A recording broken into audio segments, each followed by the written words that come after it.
Second part है आपका micro economics.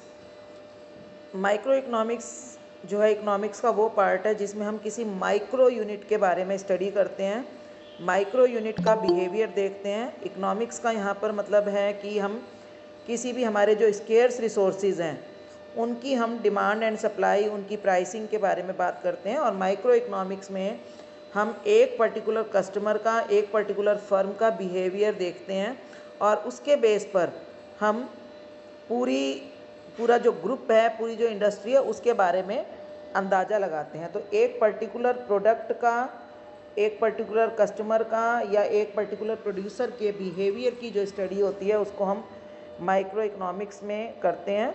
और ये आपको डिफरेंट जो है सिचुएशंस में डिसीज़न लेने में हेल्प करती है। माइक्रो इकोनॉमिक्स को हम दो पार्ट्स में डिवाइड करते हैं। Positive economics is that branch of economics which is related to the aggregate of facts and development of alternative models for solving different problems which can be tested against reality। मतलब इस branch में हम उन सारे facts को देखते हैं, अब फैक्ट्स मतलब उन सच्चाइयों को, and development of alternative models for solving different problems. और मॉडल्स का मतलब एक तरह से डिफरेंट ऑल्टरनेटिव्स देते हैं कि हमारे सामने प्रॉब्लम्स हैं तो हमारे सामने इस प्रॉब्लम को सॉल्व करने के लिए हम ये कर सकते हैं, इस प्रॉब्लम को सॉल्व करने के लिए हम ये कर सकते हैं। यानी आपको एक ऑल्टरनेटिव सॉल्यूशंस देती है जिसमें फिर हम देखेंगे कि कौन सा मॉडल कौन से सॉल्यूशन पर अप्लाई हो रहा है। तो जब हम किसी अप्रोच में किसी प्रॉब्लम का सॉल्यूशन देते हैं तो उसको हम बोलेंगे पॉजिटिव सॉल्यूशन या positive approach. For example, to decide about an economic policy, one would first use positive economics to make assessment about the consequences of different alternatives।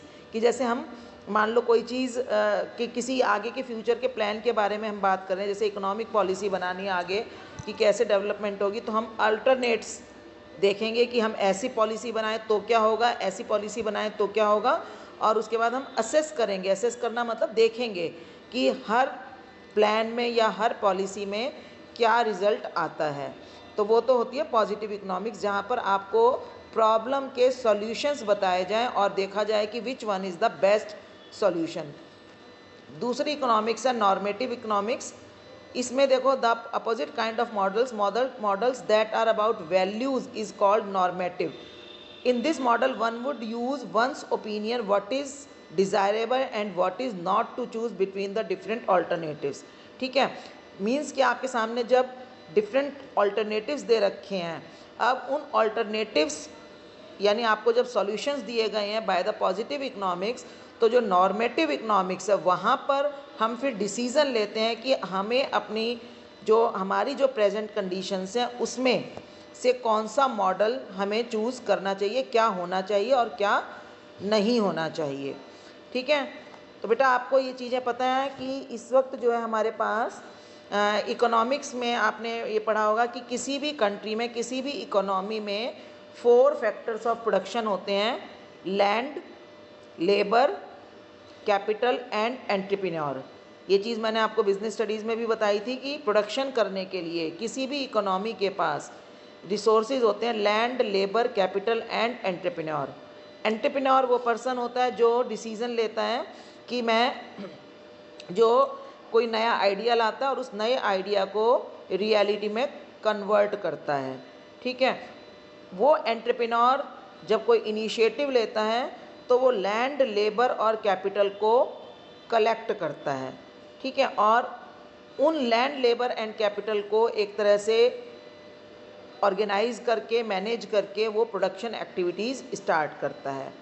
और किसी भी इकोनॉमी की जो डेवलपमेंट है वो इसी बात पर डिपेंड करती है कि वहाँ पर किस चीज़ का प्रोडक्शन किया जा रहा है, किस तरीके से किया जा रहा है और किसके लिए प्रोडक्शन किया जा रहा है, यानी किन लोगों को प्रेफरेंस दी जा रही है। तो एक तरह से कोई भी इकोनॉमी, अच्छा ये चीज़ आपको पता है कि हर चीज़ हमारे पास स्केर्स होती है। स्केर्स होने का मतलब क्या है कि जितनी हमें चाहिए या जितनी हम सोचते हैं कि हमें मिलनी चाहिए, हमें हमेशा उससे कम, यानी एक लिमिटेड क्वांटिटी में हमारे पास कोई भी चीज़ अवेलेबल होती है। जैसे मान लो आपको आपके पर्स में एक लिमिटेड अमाउंट में मनी होती है जिससे कि आप कोई भी सामान खरीद सकते हो।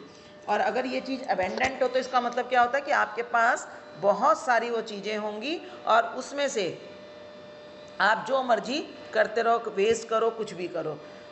लेकिन हमारे यहाँ ऐसा नहीं है, कोई भी चीज़ हमारे पास अबेंडेंट नहीं है सिवाय एक्सेप्ट सनलाइट। सनलाइट ही हमारे यहाँ आज एक ऐसा सोर्स है जो हमारे यहाँ अबेंडेंट है कि बहुत कुछ अवेलेबल है, लेकिन अदर जितने भी रिसोर्सेज हैं all those resources are in scarce quantity, यानी कि वो अपनी जो रिक्वायरमेंट है उससे कम है। और इकोनॉमिक डिसीज़न वही होते हैं जिसमें हम इन स्केयर्स रिसोर्सेज को बेस्ट यूटिलाइज कर सकें। ठीक है, मतलब कि हम जैसे अगर आपके पास एक 100 रुपये का नोट है तो आपके पास वो एक स्केयर्स रिसोर्स है और आप क्या चाहोगे कि आप इस 100 रुपीज़ के नोट को इस तरीके से खर्च करो कि आपकी जो बहुत सारी इच्छाएं हैं, बहुत सारी जो आपकी नीड्स हैं, उनमें से जो मोस्ट प्रेफरेबल नीड है वो सबसे पहले पूरी हो जाए, उसके बाद सेकंड, इसके बाद थर्ड, और ऐसे करते हुए अगर आप सोच समझकर अपने उस लिमिटेड रिसोर्स को यूज़ करते हो तो वो आपका एक इकोनॉमिक रैशनल डिसीज़न कहलाएगा। ठीक है, तो इकोनॉमिक डिसीज़न क्या होता है बेटा? जहाँ पर हम अपने जो लिमिटेड रिसोर्सेज हैं उनको बेस्ट यूज़ करने के लिए एफर्ट्स करते हैं, तो हम उसको कहते हैं एक इकोनॉमिक डिसीज़न होना। अगर हमारे रिसोर्सेज एबेंडेंट होते तो हमारा जो हमें ये प्रॉब्लम ना आती कि हमें चूज़ करने की प्रॉब्लम ना आती। तो देखो, सबसे पहले आपको व्हाट इज़ एन इकोनॉमी समझ में आना चाहिए। इकोनॉमी क्या होती है? Economy is a system which has some resources at its command. एक पूरा सिस्टम जहाँ पर हमारे पास land, labour, capital and entrepreneur या ह्यूमन रिसोर्सेज जो हैं it gives its people a means to earn their livelihood. और उन रिसोर्सेज को यूज़ करते हुए हम उस पूरे सिस्टम को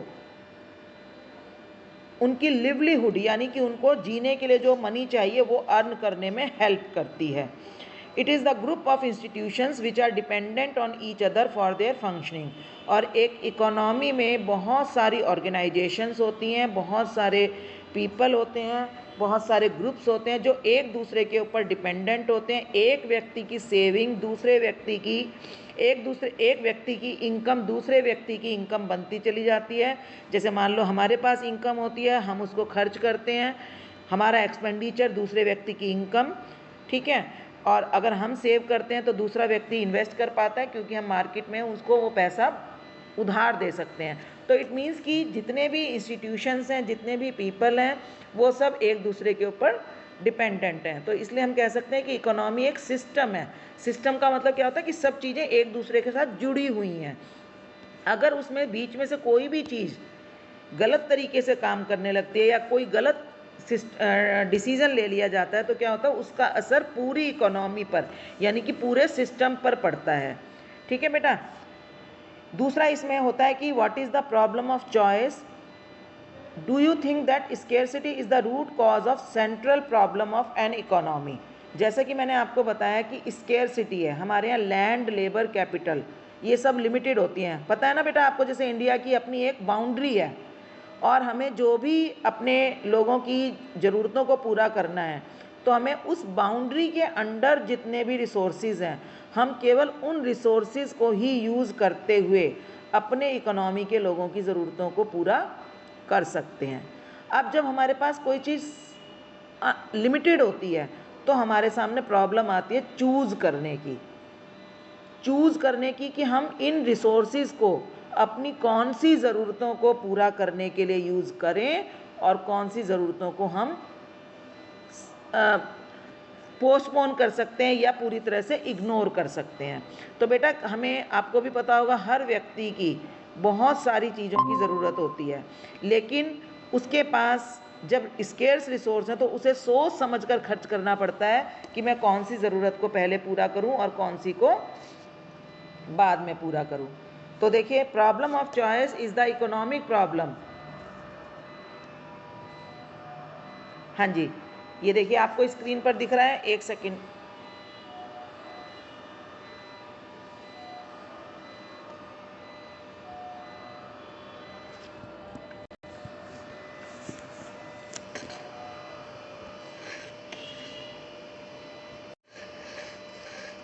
हाँ जी, what is the problem of choice? Do you think that scarcity is the root cause of central problems of an economy? तो प्रॉब्लम ऑफ चॉइस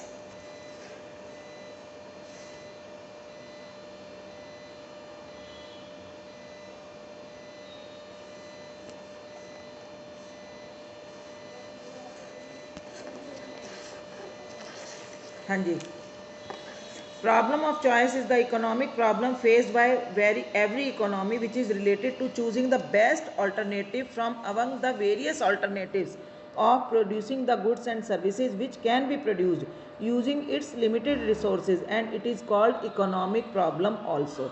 बेटा इकोनॉमिक प्रॉब्लम का मतलब ही यही होता है कि आपके पास किसी चीज़ की कमी है और आपको कमी है, या ये कहें कि हमारी इच्छाएं, हमारी ज़रूरतें बहुत सारी हैं और जो हमारे पास रिसोर्सेज हैं वो कम हैं और उन रिसोर्सेज के अल्टरनेटिव यूजेस हैं। अगर हम उसी रिसोर्स को एक चीज़ के लिए यूज़ कर सकते हैं तो हम उसे दूसरी चीज़ के लिए भी यूज़ कर सकते हैं। जैसे मान लो हमारे पास लैंड है तो हम उस लैंड को बहुत तरीके से यूज़ कर सकते हैं। हम चाहें तो उस लैंड के ऊपर स्कूल बना सकते हैं, उसी लैंड के ऊपर पीस ऑफ लैंड है, लैंड समझ रहे हो, ज़मीन, उसी ज़मीन के ऊपर हम स्कूल बना सकते हैं, कॉलेज बना सकते हैं, हॉस्पिटल बना सकते हैं, कोई ऑर्फेनेज खोल सकते हैं, कोई फैक्ट्री खोल सकते हैं, हम उसके ऊपर कोई जंगल सिर्फ फॉरेस्ट लगा सकते हैं, या हम उसके ऊपर एग्रीकल्चर कर सकते हैं। यानी कि एक ही जो सोर्स है उसके हमारे पास बहुत सारे यूजेस होते हैं, ठीक है।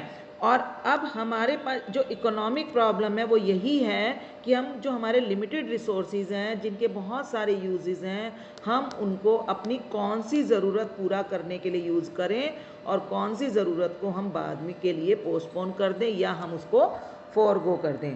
तो the root cause of this problem is the scarcity of resources.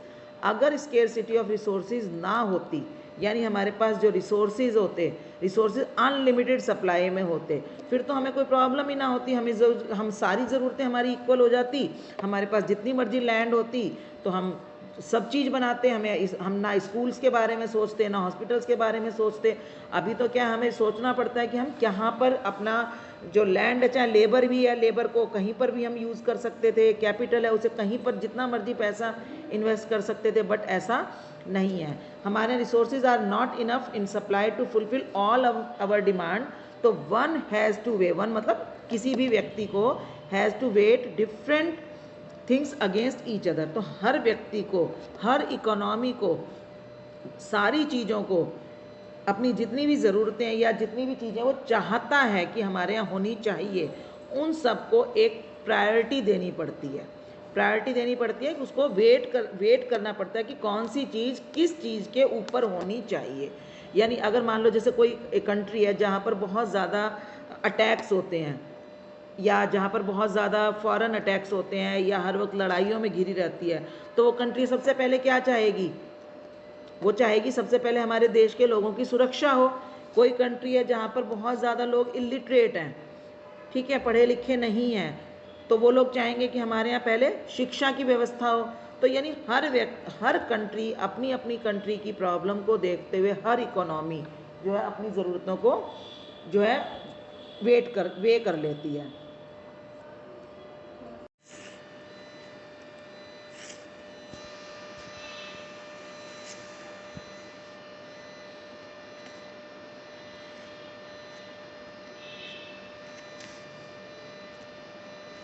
हाँ जी, तो इसमें हमारे पास अगर हमारे रिसोर्सेज जो है अनलिमिटेड होते तो हमारे सामने ये प्रॉब्लम ना होती। तो देखो इन्होंने कॉजेज़ बताए हैं कि the root cause of the problem is the scarcity of resource, means the resources are not enough in supply to fulfil all of our demands, so one has to wait different things against each other. ठीक है, हर एक को उसको weightage देनी पड़ती है कि कौन सा काम हम करेंगे और कौन सा हम किस चीज़ को हम प्रेफरेंस देंगे, किसको हम प्रेफरेंस नहीं देंगे। तो देखिए इसके मेन कॉजेज़ क्या हैं, और to get more of one thing. और देखो बेटा आपको ये चीज़ भी पता, जब हमारे पास कोई लिमिटेड चीज़ होती है और उसके डिफरेंट यूजेस होते हैं, तो अगर हम उसको एक यूज़ में, एक पर्टिकुलर चीज़ में यूज़ करना शुरू कर दें तो हमें दूसरी चीज़ छोड़नी पड़ती है।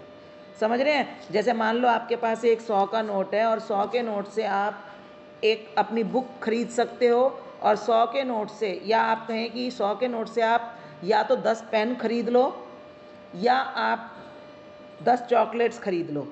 अगर आप 100 रुपीज़ का वो नोट केवल पेन खरीदने के लिए यूज़ करते हो तो आपको चॉकलेट्स भूलनी पड़ेंगी, चॉकलेट्स को छोड़ना पड़ेगा।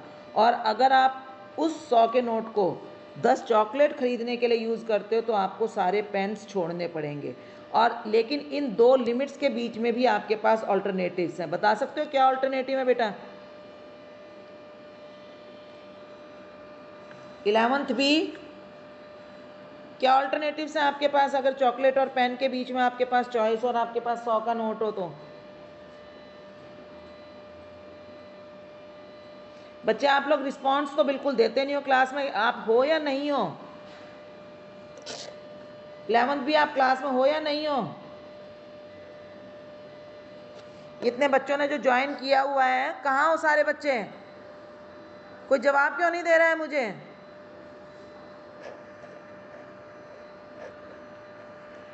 इलेवेंथ क्लास, ये आप सिर्फ ज्वाइन कर रहे हो और लीव कर रहे हो? सिर्फ अटेंडेंस लेने के लिए यहाँ आ रहे हो?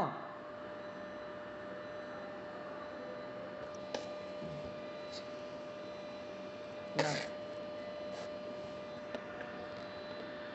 तो इसकी जो प्रॉब्लम है वो है कि हर इकोनॉमी के पास लिमिटेड रिसोर्सेज हैं, limited amount of factors of production like land, labour, capital and entrepreneurship which it want to utilize in such a way so as to maximize the welfare and growth of the economy। तो इनके पास जो limited resources हैं वो उनको इस तरह से use करना चाहती हैं। बेटा वॉइस क्या ब्रेक हो रही है? आप लोग बिल्कुल आंसर नहीं दे रहे हो।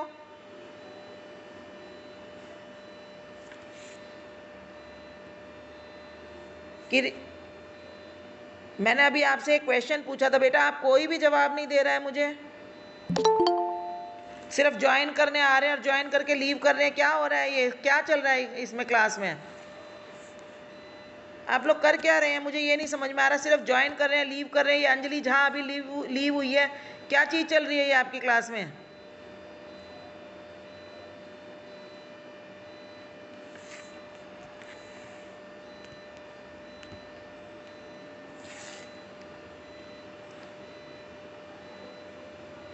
तो ये जो इनके पास जो लिमिटेड रिसोर्सेज हैं उनको हर इकोनॉमी ये चाहती है कि हम इसको जितना भी इतने अच्छे तरीके से यूज़ करें, हम उन चीज़ों का प्रोडक्शन करें, वो चीज़ें बनाएं जिससे कि हमारे लोगों का वेलफेयर हो, उनका भला हो, जो भी उनकी ज़रूरतें हैं, बहुत जो अटमोस्ट ज़रूरी चीज़ है उसको हम पहले प्रोडक्शन करें। जैसे अभी आपने देखा कि वैक्सीनेशन पर सारे रिसोर्सेज को लगाया गया, बहुत सारी चीज़ों को पीछे करके, तो जैसा ज़रूरत पड़ी, और ग्रोथ हो इकोनॉमी की, and it has to choose the best alternative for their use. तो इसलिए जो लिमिटेड रिसोर्सेज हैं वो उनमें से हर इकोनॉमी क्या चाहती है कि हम बेस्ट ऑल्टरनेटिव्स के लिए इसको यूज़ करें। हमारे जो रिसोर्सेज हैं उनको हम उन चीज़ों में लगाएं जिससे कि ज़्यादा से ज़्यादा लोगों का भला हो, ज़्यादा से ज़्यादा लोगों का वेलफेयर हो।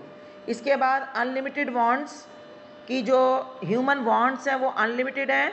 We want to fulfil our various types of need but all the needs can not be fulfilled due to the scarcity of resources.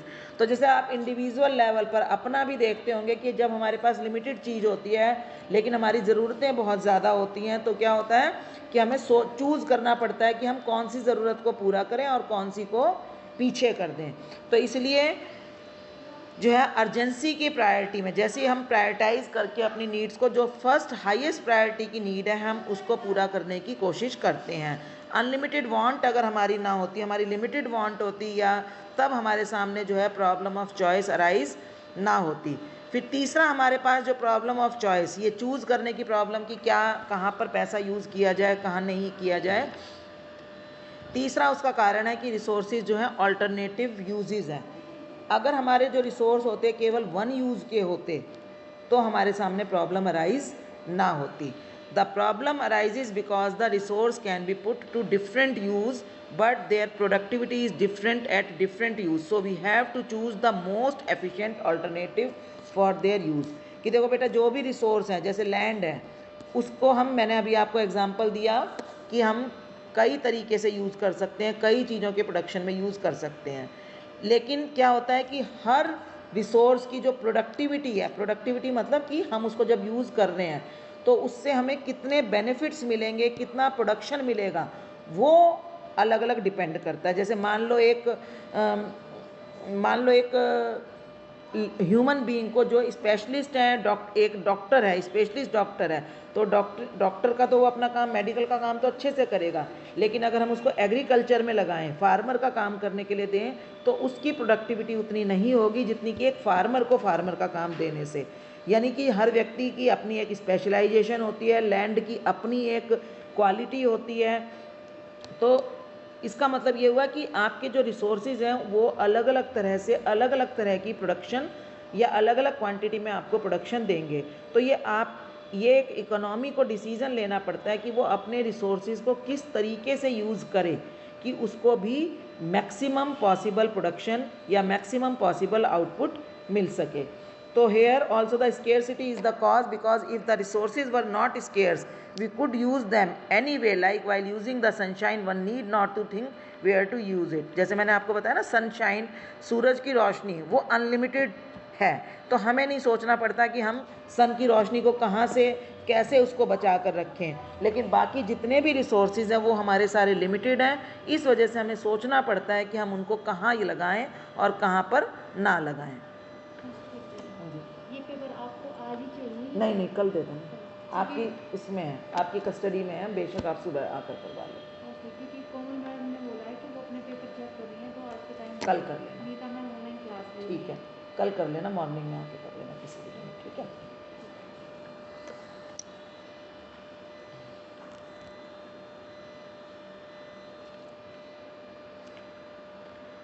तो इस तरह से ये जो 3 हमारे मेन कॉजेज़ हैं जिसकी वजह से हमें प्रॉब्लम ऑफ चॉइस अराइज होती है। जैसा पहला बताया मैंने आपको, रिसोर्सेज का लिमिटेड होना, दूसरा कारण है उसका अनलिमिटेड वांट्स का होना, हमारी ज़रूरतें अनलिमिटेड होना, तीसरा कारण है कि हमारे जो रिसोर्सेज हैं उनके बहुत सारे यूजेस हैं।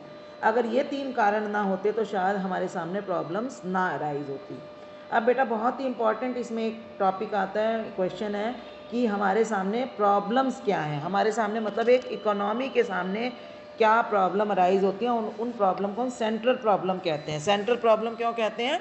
क्योंकि ये कोई भी इकोनॉमी हो, चाहे वो डेवलप्ड हो या वो अनडेवलप्ड हो, वो इन्हीं सेंट्रल प्रॉब्लम को फेस करती है।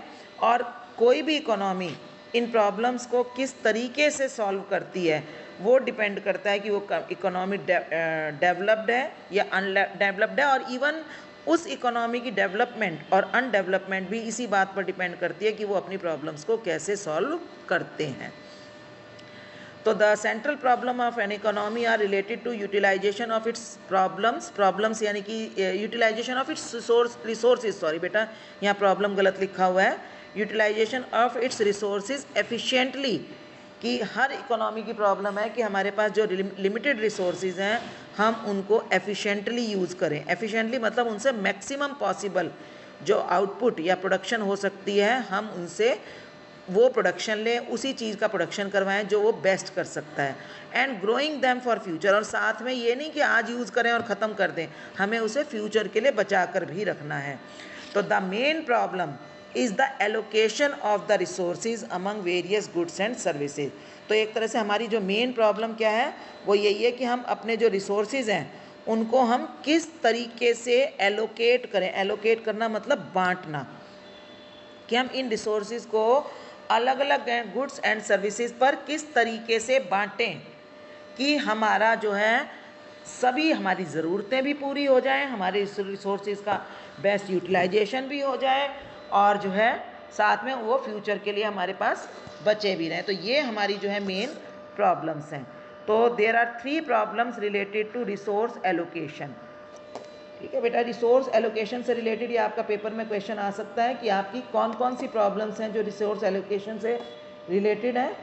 तो देखो सबसे पहली प्रॉब्लम है हमारे पास सामने what to produce. What to produce का मतलब क्या है कि एक इकोनॉमी को सोचना पड़ता है कि उसके सामने बहुत सारे चीज़ें उसको रिक्वायर्ड हैं, ठीक है।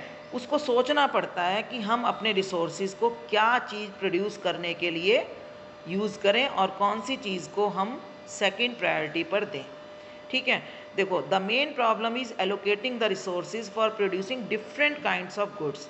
Each economy need various types of products to satisfy their needs, but the factors to produce them are in limited. बेटा, जो चीज़ें हमें चाहिए तो बहुत सारी चीज़ें, हमें फूड भी चाहिए, हमें क्लॉथ भी चाहिए, हमें अपनी लग्जरी आइटम्स भी चाहिए, हमें एजुकेशन भी चाहिए, इकोनॉमी को रिक्रिएशन भी चाहिए, इकोनॉमी को अपनी देश की सुरक्षा भी करनी है।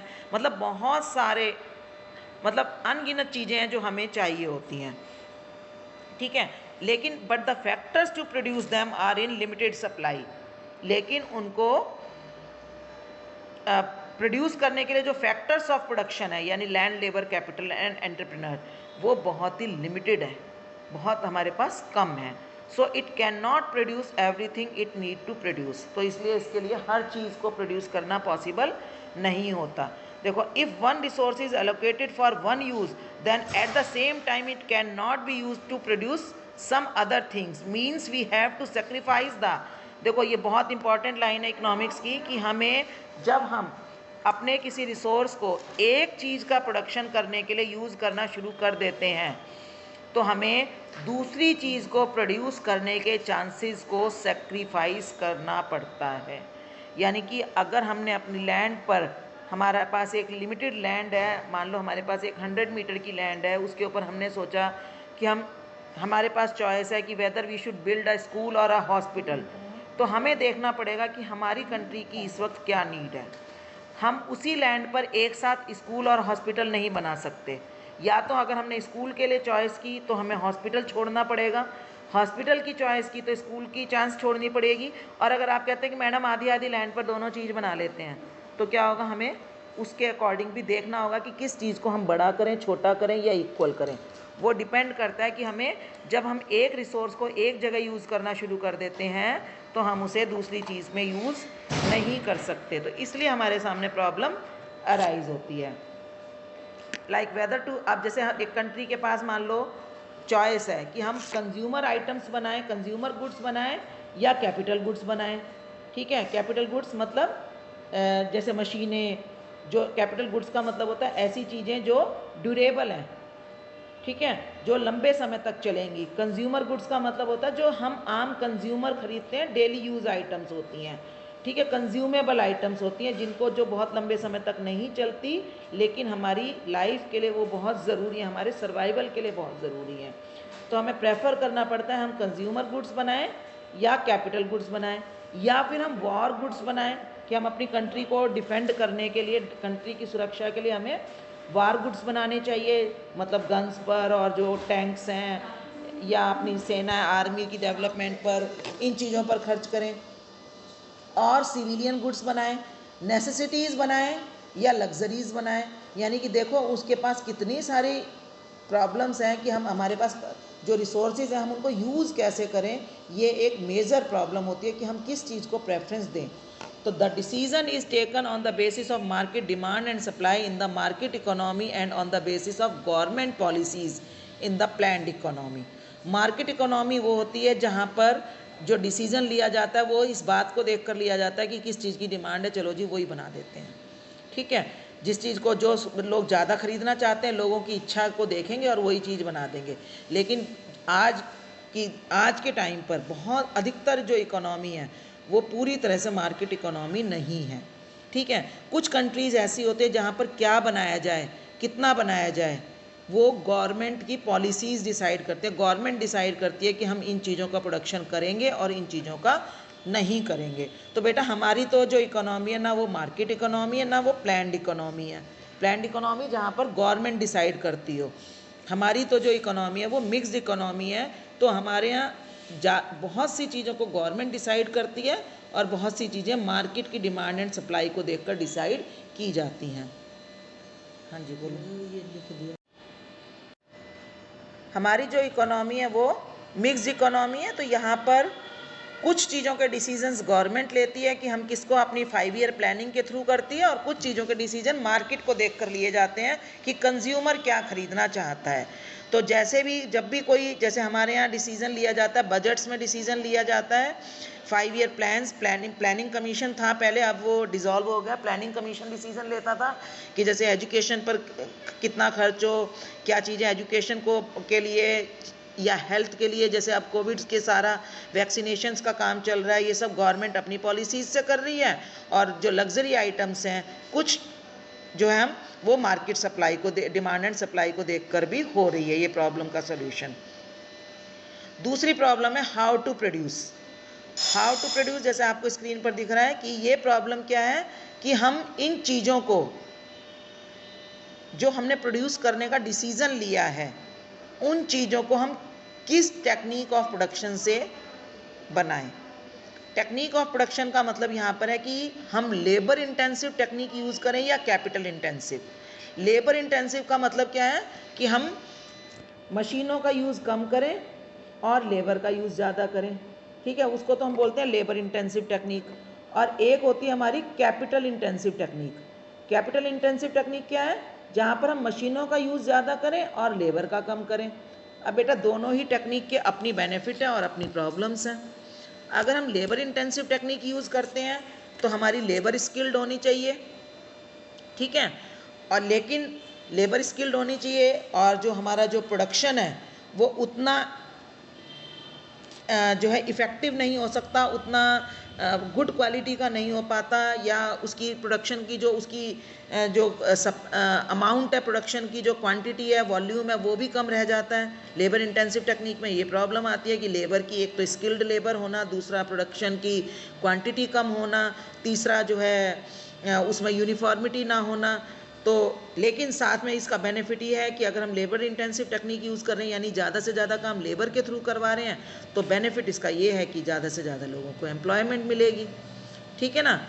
अब दूसरी बात आती है कैपिटल इंटेंसिव टेक्निक की। तो कैपिटल इंटेंसिव टेक्निक में क्या प्रॉब्लम आती है कि हमें कैपिटल चाहिए, कैपिटल मतलब मनी चाहिए। कैपिटल इंटेंसिव टेक्निक जहाँ पर ज़्यादा से ज़्यादा काम मशीनों से होता हो, तो इसमें प्रॉब्लम क्या है कि पहले तो हमारे पास मशीन्स अवेलेबल हों, ठीक है, मशीन्स खरीदने के लिए हमें मनी चाहिए, लेकिन उससे फ़ायदा क्या होगा? हमारा प्रोडक्शन बढ़ जाएगा, प्रोडक्शन में यूनिफॉर्मिटी होगी, स्टैंडर्डाइज्ड होगा, क्वालिटी बेटर होगी। लेकिन अब क्या है हमारे सामने कि जब हमने दोनों के बेनिफिट्स देख, हाँ जी, तो production can be done using 2 types of technique, labour intensive and capital intensive. Using the first technique the level of production remain low and unstandardised. कि हम अगर लेबर इंटेंसिव यानी ज़्यादा लेबर से काम करते हैं, मशीन्स का यूज़ कम करते हैं, तो क्या होगा? हमारा प्रोडक्शन जो है कम रहेगा और अनस्टैंडर्डाइज भी रहेगा, लेकिन इससे लोगों को इनकम, रोज़गार मिलेगा, एम्प्लॉयमेंट मिलेगी, और इसकी वजह से उनकी इनकम होगी, और इनकम होगी तो उनकी डेवलपमेंट होगी और हमें कैपिटल रिक्वायरमेंट कम होगी। लेकिन अगर हम दूसरी तरफ बात करें कि हम तो कैपिटल इंटेंसिव इकोनॉमी यूज़ करना चाहते हैं, तो उसमें क्या होगा? हमें हाई अमाउंट ऑफ कैपिटल चाहिए, लेकिन इससे प्रोडक्टिविटी भी बढ़ेगी, लेकिन एम्प्लॉयमेंट कम हो जाएगी। तो इकोनॉमी को डिसाइड करना पड़ता है कि वो कौन सी टेक्निक यूज़ करे। The decision is taken on the basis of availability of the resource. जैसे हमारे यहाँ लेबर की सप्लाई ज़्यादा है एज़ कम्पेयर टू कैपिटल, तो हमारे यहाँ लेबर इंटेंसिव टेक्निक का ज़्यादा यूज़ होता है as compare to capital intensive. जहाँ पर बहुत ज़रूरी है वहाँ पर हम कैपिटल यूज़ करते हैं, नहीं तो हम लेबर इंटेंसिव टेक्निक को ज़्यादा यूज़ करते हैं।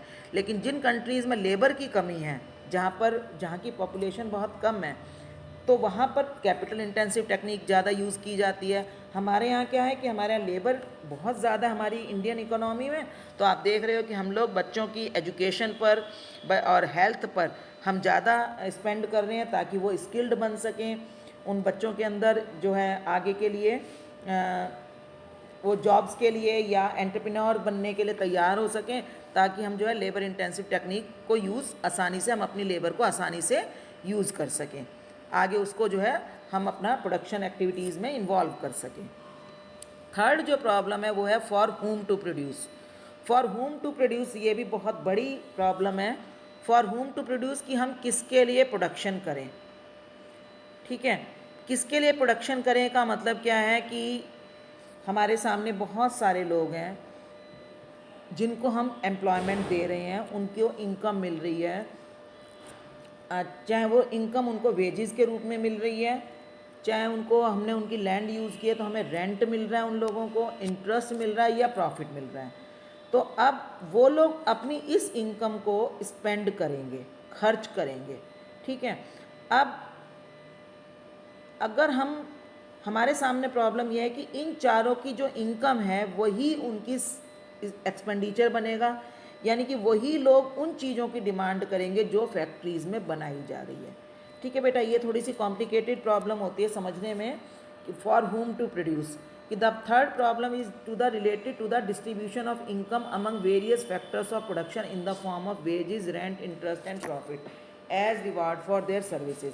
क्योंकि अगर हम सोचें कि हम प्रोडक्शन तो कर लें और अच्छी क्वालिटी का भी कर लें, सब कुछ अच्छे से कर लें, लेकिन हम जो फैक्टर्स ऑफ प्रोडक्शन हैं उनको हम एप्रोप्रिएट इनकम ना दें, उनको हम वेजेस ना दें, हम उनको या अच्छी रीज़नेबल वेजेस ना दें, या उनको सही रेंट ना दें, इंटरेस्ट ना दें या प्रॉफिट ना दें, तो लोगों के पास इनकम ही नहीं होगी।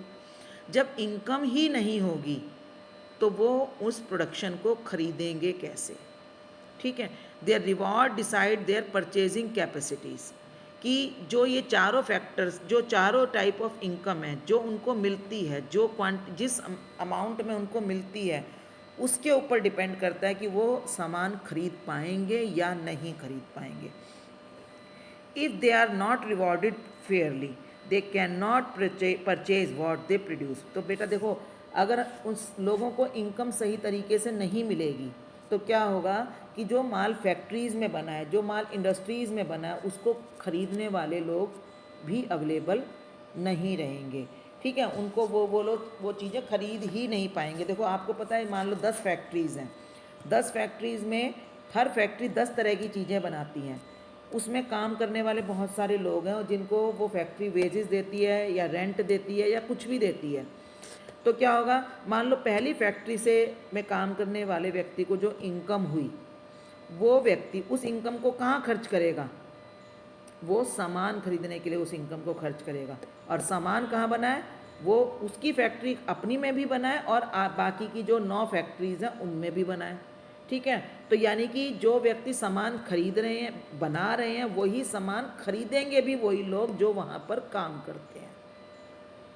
उन लोगों को अगर सही तरीके से रिवॉर्ड ना दिया जाए, उन लोगों को सही तरीके से पेमेंट ना की जाए, तो क्या होगा, उनकी परचेजिंग कैपेसिटी कम हो जाएगी और वो सामान नहीं खरीद पाएंगे।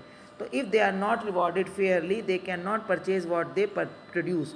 सो the problem is related to efficiency and equity in distribution of income, ठीक है, कि हमें इक्विटी के साथ सबको इनकम देनी है, सही तरीके से देनी है, and fair factor pricing. Factor pricing का मतलब क्या है कि जो फैक्टर्स ऑफ प्रोडक्शन है उनको जो बदले में दिया जा रहा है, जैसे लेबर को बदले में वेजेस दी जा रही हैं, लैंड के बदले में रेंट दिया जा रहा है, किराया दिया जा रहा है, कैपिटल के बदले में इंटरेस्ट दिया जा रहा है और एंटरप्रेन्योर को प्रॉफिट मिल रहा है। अगर इनको ये चारों चीज़ें सही तरीके से नहीं दी तो जो भी चीज़ें बनी हैं, जो भी सामान बनाए गए हैं, वो मार्केट में नहीं बिक पाएंगे।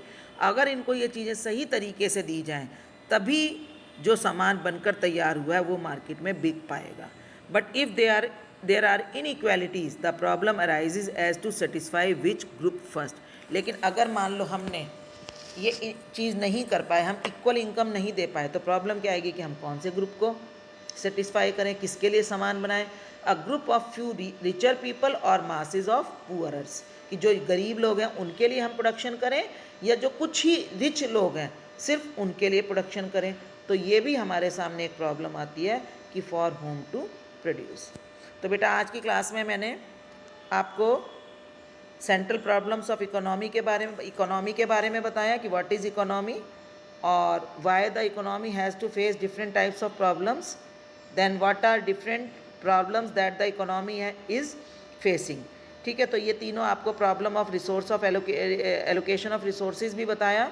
तो इसमें जो भी डाउट्स हों वो आप मेरे से ग्रुप में पूछ सकते हैं।